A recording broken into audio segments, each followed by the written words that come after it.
Elle laissa un homme lui passer devant au distributeur automatique. Sans savoir qu'il venait de tout perdre, qu'il était un millionnaire déguisé. « S'il vous plaît, je suis désolé, mais pourrais-je passer devant juste cette fois ?»« C'est urgent. » Les voix perçaient de bruit de la pluie battante et de soupirs impatients, tout le monde se retournait. Un homme se tenait trempé jusqu'aux os, ses cheveux étaient une masse humide mêlée. Un costume lui collait à l'épaule trempée froisse. Maculé de boue, ses chaussures gorgées d'eau faisaient un bruit spongieux à chaque pas. Il y avait quelque chose de désespéré dans la façon dont il serrait les bras contre sa poitrine. Comme s'il essayait de se protéger de bien plus que de la pluie. Nancy se tenait tout au début de le fil. Une personne de distributeur, ses cheveux blancs étaient mis aux pointes. Rentré derrière ses oreilles sous une fine capuche. Le sac en plastique à 6 pieds contenait une miche de pain et une petite brique de lait. Le dîner pour elle et son fils de 6 ans. Son parapluie d'un rouge délavé avec une baleine casse. Ne protégeait que la moitié de son corps de l'averse, son manteau était trop léger pour un temps. Pareil, c'était tout ce qu'elle avait. Derrière elle, les fils s'allongeaient le long du trottoir. Sur des dizaines de mètres, certains soufflèrent bruyamment. Incroyable, marmonnait quelqu'un. Allez faire la queue comme tout le monde, aboyait un homme. Oh. Ça fait 20 minutes que moi ici, ajoute une autre femme les bras croisés. Son mascara coulant. L'homme ne répondit pas. Il regarda seulement Nancy sans des supplices d'attendre simplement. Comme si ses réponses pouvaient être la goutte d'eau qui ferait déborder le vase, il regarda en face, derrière les cheveux mouillés. Elle vit des yeux cernés par la fatigue, que celle d'une mauvaise journée. Mais celle qui vient de trop de mauvais mots peut-être d'années. Ses lèvres tremblaient de front, mais il ne demandait pas, il se tenait juste le poitrine peu humilié. Les épaules lourdes comme s'il portait plus que le poids de son propre corps. Nancy jeta un coup d'œil vers le distributeur. Si proche qu'elle pouvait déjà entendre le bip de la personne devant elle en train de taper son code. Encore quelques secondes, ce serait son tour. Elle pensait à l'argent qu'elle devait retirer que juste assez pour le loyer et les courses. L'idée de devoir revenir ici demain sous une autre tempête. Après un service de 10 heures, les boulangeries lui nouaient l'estomac. Elle tournait de nouveau les têtes vers l'homme, puis sans un mot. Elle tendit le bras incliné le parapluie vers lui, l'homme clignait des yeux stupéfaits. Elle fit un temps nave. Plaçant les poignées du parapluie dans ses mains froides et humides, vous pouvez prendre la place. Dit-elle doucement puis esquissa un petit sourire. Et ce te dirait que vous en avez plus besoin que moi. Il ouvrit les bouches le casson de sortie, et le dépassait. S'éloignant de l'auvent du distributeur. Hier se mettre tout au bout de les fils, les pluies tombaient sans pitié. Le foule murmure, quelques personnes ricanaient, d'autres se turent, une femme secouait la tête. Un cri du mais Nancy ne se retournait pas. Elle se tenait découverte, les cheveux plaqués sur son front. Le frôle s'infiltrant travers son manteau trempant ses chaussettes jusqu'à ses os. Pourtant ses yeux ne contenaient aucun ressentiment. Seulement une fatigue tranquille, une étrange sorte de paix. L'homme restait immobile un instant. De plus le parapluie et les mains. Le pluie ne lui martelait plus le visage. Mais il ne bougeait pas. Il se tourna pour regarder par-dessus son épaule, et l'était. Au fond de la file maintenant se serre contre la pluie. Elle ne croisait pas son regard. Sa gorge se serre alors qu'il déglutit difficilement. Cligne des yeux contre les brûlures qui n'étaient pas dues les météos. Puis lentement il s'avança vers le distributeur. Quand son tour arrive, il retira une petite somme d'argent, il ne le compta pas, il mit simplement les billets dans ce poche, se retourna et repartit dans les tempêtes. Mais ses yeux ne cessèrent de chercher dans le fil, au moment qu'il atteignit les fins. Elle était partie, juste une ombre s'évanouissant dans la pluie. Il baisse les yeux sur le parapluie encore entre ses mains, ses jointures blanchirent autour de les poignets. Il murmure que plus pour lui-même que pour quiconque merci. La pluie continuait de tomber, mais pour les premières fois depuis des semaines. Quelque chose à l'intérieur de lui se sentissait chaud, de cause du parapluie, de cause de l'argent, mais parce que quelqu'un s'en demandait sans savoir que lui avait offert de la gentillesse. Sans raison, et ce dans son monde, c'était plus rare que l'or. Nancy atteignit enfin le début de l'effif trempé transi jusqu'aux os. La pluie avait plaqué ses cheveux dorés sur ses joues. Et ses mains tremblaient alors qu'elle insérait ses cartes et tapait son code, ses pieds lui faisaient mal. Son dos s'élançait d'être resté debout devant deux fours de la boulangerie toute la nuit. Elle n'arrêtait pas de penser l'homme costumé et espérait vraiment qu'il était arrivé tant depuis l'allée. Elle terminait rapidement ses transactions. Attrapait ses courses et tourna d'un main petite vers l'arrêt de bus le plus proche. Mais quand elle arrivait les maisons, cherchant ses clés sous les pluies et poussant les portes grinçantes de l'appartement. Son souffle se coupait. Son sac à main était au bandoulière sur son épaule. Ses courses étaient intactes, mais le portefeuille, celui qu'elle gardait dans la poche de son manteau, avait disparu. Elle laissait tout tomber sur le comptoir de la cuisine et fouilla le manteau, puis le sac. Puis les plis de son sweat capuchon, désespoir de cause, il n'était nulle part. Nancy reste figée un instant, puis elle s'effondra sur la chaise de la cuisine. L'eau de pluie dégouline sur le linoléum fissuré. Le portefeuille contenait ses cartes d'identité et cartes de fidélité de la boulangerie. Le dessin de Lucy de des semaines dernières, et les quelques billets de 20 $ qui lui restaient après le loyer, le maintenaient. Il avait disparu. Elle ne pouvait pas y retourner, les bus ne circulaient plus même s'il l'avait fait. Elle n'avait plus d'argent pour un ticket, les distributeurs étaient à des kilomètres. Il était alt et ses membres semblaient de plomb, ses yeux piqués de frustration. Prête-toi pour le portefeuille. Mis pour cette lassitude qui attendait toujours juste derrière son souffle. Silencieusement elle se levait. Se dirigeait sur les pointes des pieds vers la petite chambre sophistisée. Enroulée sous une couverture polaire, sa poitrine se soulevait et s'abaissait doucement. Son pouce reposant près de sa joue, Nancy écartait les cheveux humides de son front de s'agenouiller. À côté de lui, je suis désolée, murmura-t-elle. Elle retira sa veste mouille. Le jeta sur la chaise qu'enfilait un vieux poule, le chauffage se mit à marche au cliquetant. Faible qu'inégal, elle remplit une tasse d'eau. Il réchauffe au micro-ondes et le serre dans ses deux mains, les vapeurs s'élevaient avec elle. Un peu de calme, elle s'assit près des fenêtres et regardait les pluies strier les vitres, les villes dehors étaient silencieuses et scintillantes. Elle pensait à l'homme. De la façon dont il l'avait regardée comme s'il ne pouvait pas croire qu'elle était réelle. Peut-être juste, peut-être que quelqu'un trouverait le portefeuille et te rapporterait. Ou peut-être qu'il était simplement parti pour de bon. Elle prit une gorgée d'eau chaude et replia ses jambes sur la chaise. Laissant les chaleurs remplir sa poitrine, le monde se noyait dans le gris. À l'intérieur, une mère était assise dans les pénombres, s'accrochant au dernier brin d'espoir comme si c'était tout ce qu'elle avait. Les cloches au-dessus de la porte de la boulangerie tintaient doucement.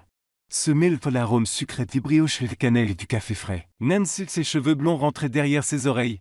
Nettoyer soigneusement la vitrine, l'école du matin était terminée. Laissant derrière elle un calme paisible, la lumière du soleil filtrait par les fenêtres avant.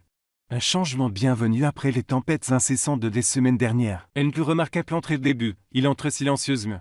Mais quelque chose en lui fit tourner les têtes. Vêtu d'un manteau Angesaid sur une chemise blanche impeccable et chaussures cirées. Il dégage une présence de faute posée classe. Ses cheveux poivre de celle étaient soigneusement peignés en arrière.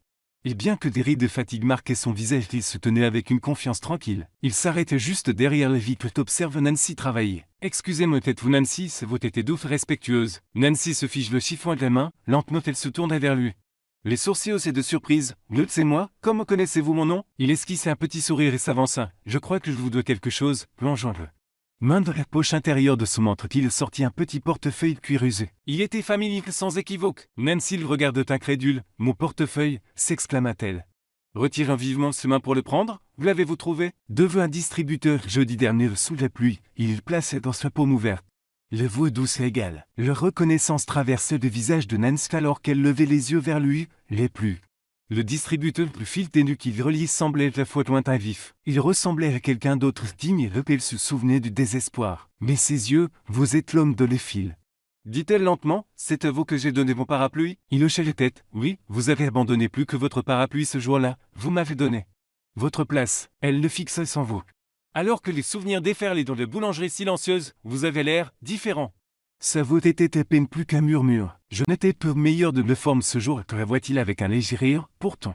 Vous m'avez vu. Les joues de Nancy rosirent légèrement, juste, vous aviez l'air d'avoir besoin d'aide. Il marqua une pause puis dit doucement que c'était Luc.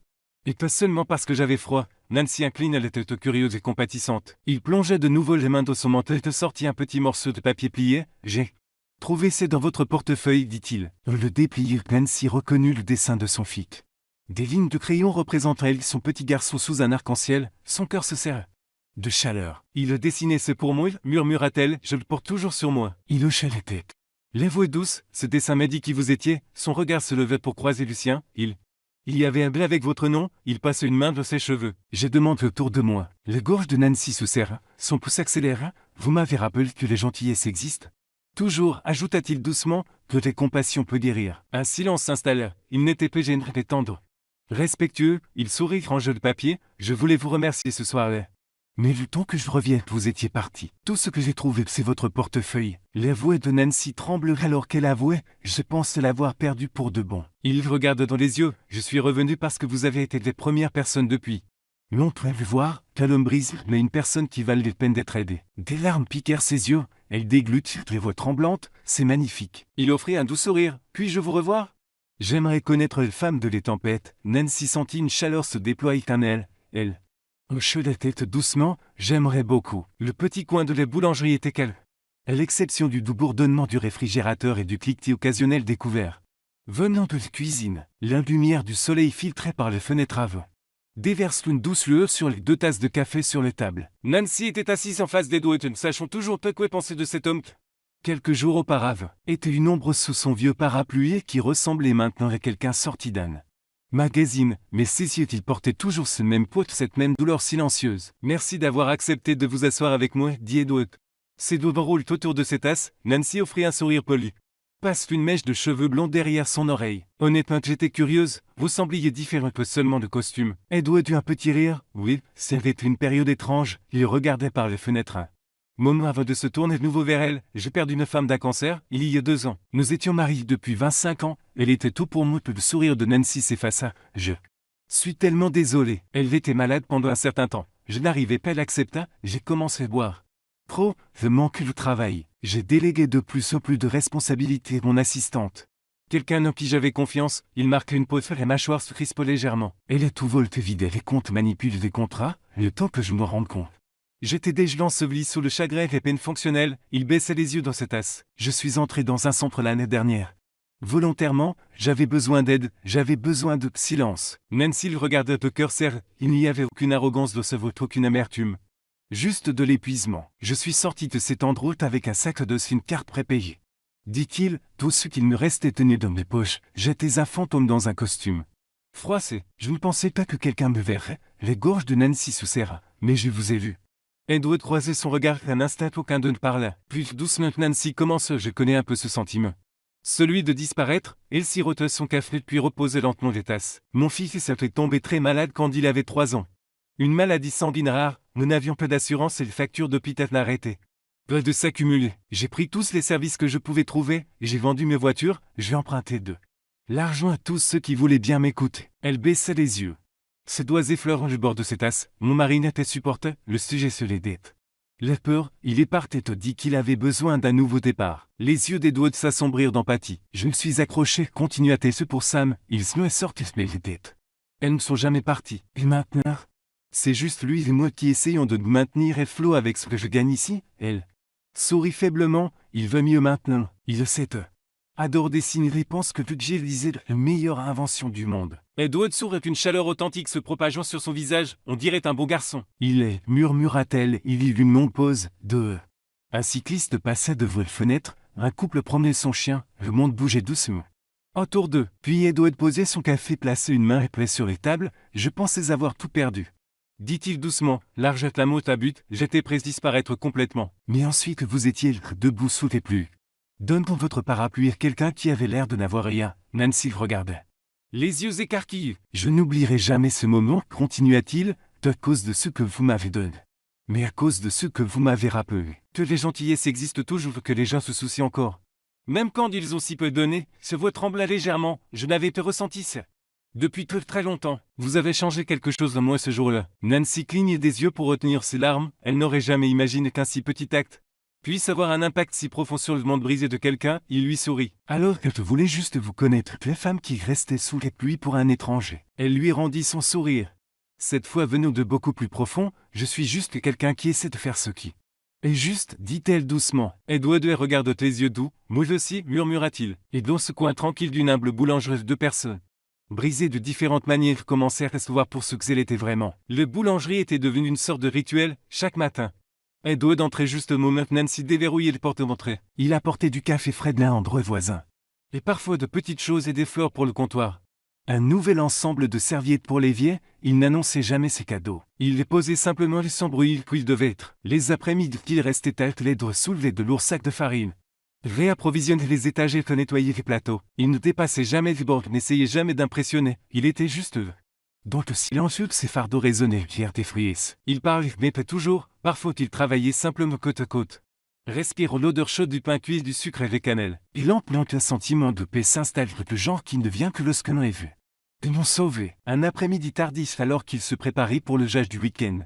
Nancy tendit les mains vers le sucrier sur l'étagère la plus haute, et Edward tendait déjà les siennes. Aussi, leurs mains se frôlaient puis se chevauchèrent, Nancy se figea, Edward aussi, le contact fut bref. Mais mémorable, leurs doigts se touchaient le cheveu hésitant. Ils se retirèrent tous les deux rapidement. Une demi-seconde de panique traversant le visage de Nancy, elle levait les yeux, croisait son regard, ce n'était pas de passion, c'était quelque chose de plus doux. De plus terrifiant, les vulnérabilités de 2 personnes ayant peur d'espérer de nouveau, elle déglute réussissent un petit rire. Je suppose que nous voulions tous les 2 du sucre, il sourit. Reculons pour la laisser le prendre, après vous, ils passèrent autre chose, mais quelques Chose avait changé. Le lendemain, le calme se brisa. Nancy venait de fermer la quête et se dirigeait vers les portes d'entrée pour retourner le panneau quand elle l'entendit. Un bruit souffle puis un autre. De l'autre côté de les portes vitres, 3 hommes se tenaient. Des tatouages serpentos sur leur cou, l'un avec un pied de biche qu'il frappait contre ce paume. Le plus petit d'entre eux frappe de nouveau la porte avec son poing. Le cœur de Nancy bondit. Elle les reconnut instantanément. « Sors de lui, belle !» cria le plus grand. « Tu crois que tu peux te cacher éternellement ?» Nancy recule de la porte et les poitrines serrées. Il venait de l'agence de prêt laquelle elle avait emprunté que Sam était malade, le genre qui ne prenait pas fait retard de paiement légère. Elle les avait suppliés de lui donner plus de temps, il ne lui en avait accordé aucun. « Je sais que tu es là !» aboyait l'homme tire sur la poignée. Les mains de Nancy tremblaient, ses yeux se tournèrent vers l'arrière. Vers le téléphone du bureau, pour une ombre passe devant elle, Edward. Il s'avançait lentement, se plaçant délibérément entre elle et les hommes, quand il ouvrit la porte.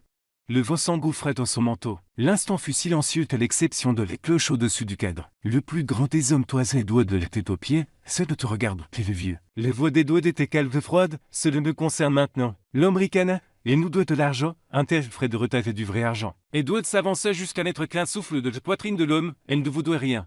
Je réglerai chaque centime aujourd'hui. Les 3 hommes échangèrent des regards. Le ton d'Edward avait du poids.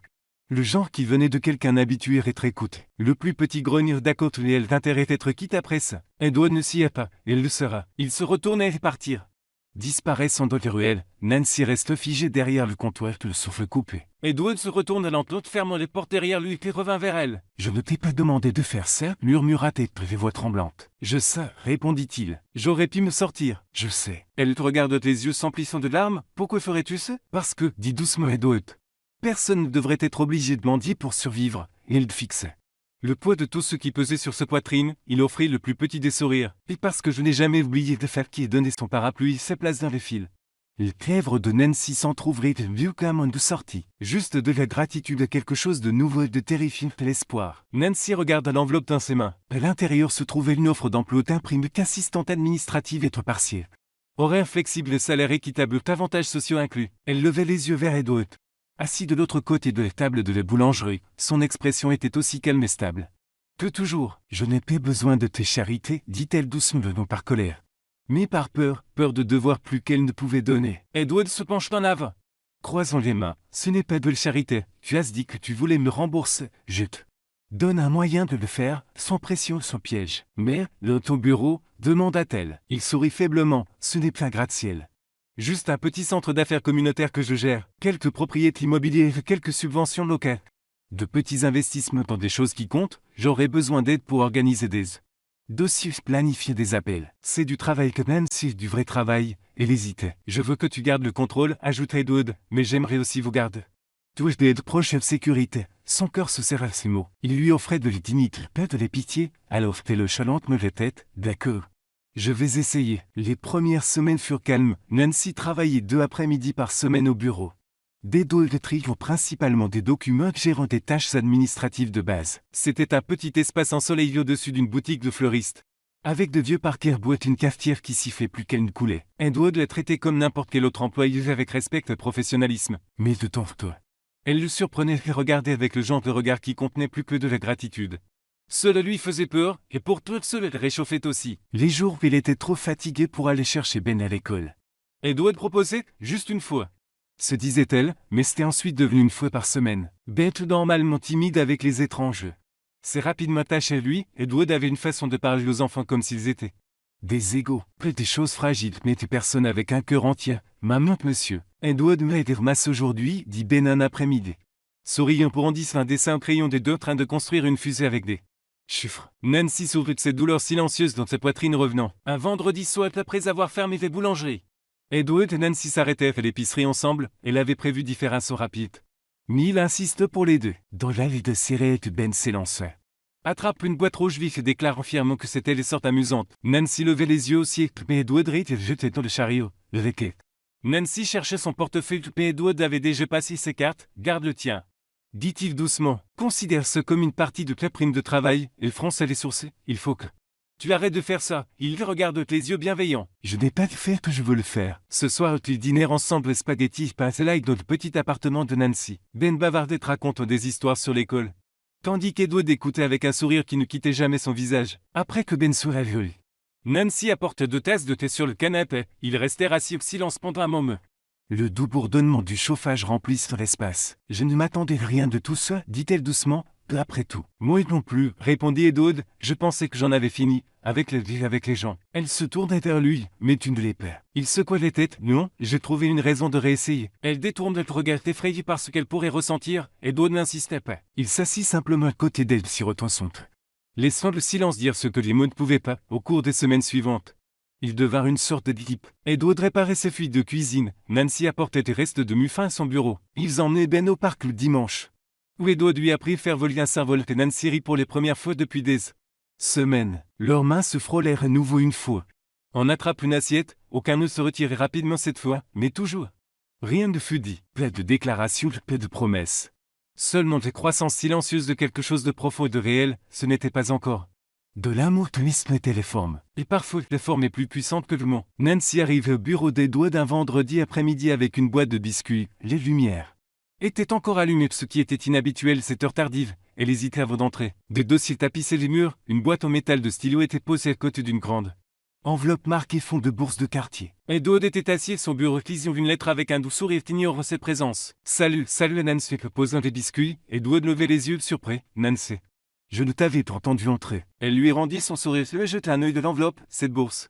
C'est toi qui l'as créée? Il hocha la tête tranquillement, pour les enfants qui ont besoin d'aide pour l'école. Le matériel même les abords de bus. Elle croisait les bras, mais ton nom n'est jamais dessus. Je ne veux pas de crédit. Dis simplement Edward, quelqu'un m'aide et un jour sans rien demander en retour, je veux redonner. De la même manière, le poitrine de Nancy se serra, elle se souvint de cette nuit pluvieuse. Le sentiment d'être un étrange sans jamais rien attendre en retour. Edward ajouta: je veux que les gens soient dans ma vie parce qu'ils choisissent de rester. Puis parce qu'ils me doivent quelque chose. Elle murmurait: je crois que tu es l'une des personnes les plus gentilles que j'ai jamais rencontrées. Il eut un sourire tranquille, le silence entre eux était chaleureux. Quelques jours plus tard, Nancy passait pour aider à examiner des documents, et il portait le dossier scolaire de Ben Souve. Brr. Edward était déjà assis en levant son manteau quand il grimaçait. C'est la poitrine, Edward? Demanda-t-elle en s'avançant. Juste un vertige, marmonna-t-il et ses mains tremblaient et s'agrippait au bureau. Elle attrapait son téléphone. J'appelle une ambulance. Il l'arrêtait doucement. S'il te plaît. Reste juste, mais il s'affaissa alors sur sa chaise. Nancy se précipitait pour le soutenir. Composant le numéro tout en gardant une voix ferme. Tiens bon, les secours arrivent. Dans l'ambulance, elle lui serrait les mains très fort. Et dois-je, s'il te plaît, reste avec moi. Il ouvrit les yeux dans une chambre d'hôpital des heures plus tard. Nancy était assise à son chevet. Les yeux serrés d'inquiétude. J'ai venu, dit-il d'une voix rauque. Elle posait sa main sur son cœur. Bien sûr que oui. C'était une légère crise cardiaque, murmura-t-il. Ils disent que je vais me sortir. Elle laisse échapper un soupir. Tu me fais peur. Tu as été la première personne que j'ai pensé appeler, admit-il. Elle serre sa main. Ne disparais pas. Là maintenant. Je le promets. Des semaines passèrent. Edward retourne au travail. Les bourses continuaient de secret. Nancy Ben lui rendait souvent visite parfois pour un café rapide, parfois juste pour dire bonjour. Un vendredi, Nancy s'attarda devant le bureau. Elle tenait une lettre adressée au fond de les bourses avec son nom inscrit comme bénéficiaire via l'école de Ben. Sourire, elle frappe et entra. Edward levait les yeux surpris. Elle lui tendit l'enveloppe. C'est que c'est arrivé pour toi. Il gloussa. Il ne devrait pas m'envoyer ça. Elle tendit les mains par-dessus le bureau, enroula ses mains autour des siennes. Tu fais déjà une différence. Ses yeux rencontrèrent les siens sincères. Tu le penses vraiment? Elle hocha la tête. Tu le fais tous ces jours. Il expire de ses voix douces. Tu me sauvais sous la pluie, mais depuis tu m'as aidé à me retrouver. Les yeux de Nancy brillèrent. Dis déjà tout ce que tu essaies d'être. Il porte ses mains à ses lèvres. Embrassant doucement ses jointures, ils restèrent dans la chaleur de ce bureau. Silencieux mais profondément connectés. Deux personnes y non pas par des promesses ou des dettes, mais par le choix de rester, parce que l'amour n'est pas toujours brillant. Parfois il se trouve de l'immobilité dans le fait d'être présent. Et dans le simple fait de rester. La neige commençait à tomber de haut alors que Nancy et Ben entraient dans la maison d'Edward. Leur souffle formait de nuages de l'entrée chaleureuse. Un gros sapin de Noël scintillait de lumière blanche et d'ornements dorés. Une douce musique de Noël emplissait l'air. Se mêlerait l'odeur chaude du pain, des biscuits ou pain d'épices fraîchement préparés que Nancy avait apporté. Le visage de Ben s'illumina alors qu'il se précipitait à travers un tapis moelleux vers le sapin. S'ouvre un ornement de bonhomme de neige et le secourt avec délice. Nancy sourit de ses cheveux blonds et fleurs de ses épaules. Il posait l'assiette de biscuits et de tartelettes au fromage épicé sur une table voisine. Entrez, salut Edward.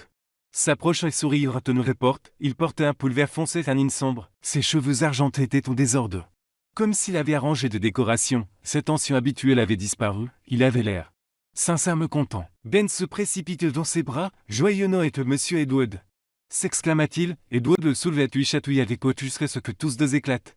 De rire, Nancy absorba les scènes des bougies vacillantes sur la table manche. Des plaids douillés sur le canapé et des lumières scintillantes autour de la cheminée, dans cette pièce chaleureusement éclairée. Elle se sentit sécurité véritablement chez elle, et Edward les guida vers la table. Pire une chaise pour Nancy, je suis content que vous soyez venu. Dit-il doucement. Nancy se mordit les lèvres, elle n'était pas sûre au début, il marqua une pause. Posant doucement sa main sur la sienne, je voulais que ce soir soit spécial. Ben se dépêchait de déballer un petit cadeau sous le sapin des pièces de fusée miniature pour l'or. Soirée scientifique familiale prévue, son cri d'excitation remplit les pièces. Nancy le regardait avec des larmes de joie montant au vieux, le voyage de cette file d'attente. Pluvieux au distributeur et sous salon rempli de rire semblait miraculeux, alors que Ben sirotait son chocolat chaud près du tapis. Edward tendit Nancy une modeste boîte noire d'un ruban vert. C'est pour toi, dit-il. Nancy le dénoua avec des mains tremblantes et soulevait délicatement le couvercle. À l'intérieur se trouvait son parapluie de ce jour de tempête plus le délafe et famille. Ainsi qu'une lettre scellée à Alessia. Edward parle doucement. Je voulais que tu l'aies de nouveau, il t'appartient. À cause de ce qu'il a commencé, Nancy dépliait la lettre. Son cœur battait d'émotion. J'ai retrouvé Baby sous ce parapluie ce jour-là. Je me croyais invisible et brisé. Mais toi, tes gentillesses me rappellent que les compassions existent toujours. Je trouvais l'espoir d'une famille. Ce parapluie n'était juste du tissu. C'est la preuve qu'un petit geste peut reconstruire une vie. Nous ne nous devons rien d'autre que la gentillesse et la présence. Des larmes brillaient dans les yeux de Nancy alors qu'elle regardait Edward. Oh Edward. Il porte ses mains à ses lèvres. C'est lui qui a se retrouvé la mienne.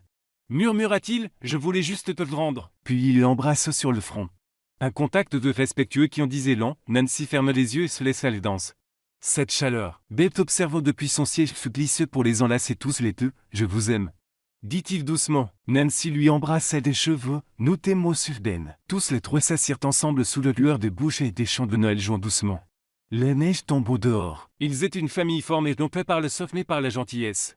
La confiance et un voyage partagé de la solitude à l'appartenance. Edward plongeait les mains dans son manteau et sortit une carte sur laquelle on pouvait lire.